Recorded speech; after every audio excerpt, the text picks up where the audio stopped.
అది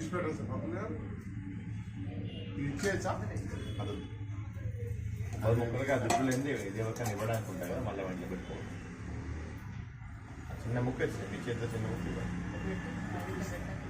మా కొబ్బరి చుబ్బరి నీళ్ళు నైవేద్యం పెట్టేసి ఓంబోల్పవ స్వాద సవితులైన్యం భగవ దేవస్వ ధీమహి అనుచోదయాత్ సత్యం త్వత్తేన వశంజవతమ సముద్ర స్వహావం దానాయ స్వహాపానాయ స్వహావ్యానాయ స్వహౌదానాయ స్వసమానాయ స్వహ ఫలాన్నివిదయే మధ్యే మధ్యే ఉదక పానపయామ నీరాజనం హిరణ్యపాత్రం మదో పూర్ణం దాతి మదవ్యో సానీతి ఏకదబ్రాహ్మణం పాదతి ఏకదైతమాన ఆయుషేదుదాది సత్యదేవతాభ్యో నమః మంగళ నీరాజస్యామ నీరాజనానంతరం శుద్ధ ఆచమనీయోపయామి నమస్కరోమి.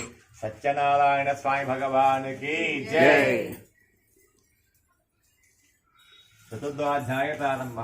4వ కూర్చోాలని చెప్పేసి ఆనందంగా ప్రయాణం చేస్తూ ఉంటే ఆ సమయం లోపల ఆ సత్యనారాయణ స్వామి వారు మామాల గుణాలు పరీక్షిద్దామనే ఆలోచన వచ్చిన వాడై తానే ఒకనొక మాయా సన్యాసిలా వచ్చాడట. వర్తకులారా ఏం వ్యాపారం చేస్తూ ఉన్నారు, ఏ ద్రవ్యం ఉండదో చెప్పండి అని మాట ప్రశ్నించాట.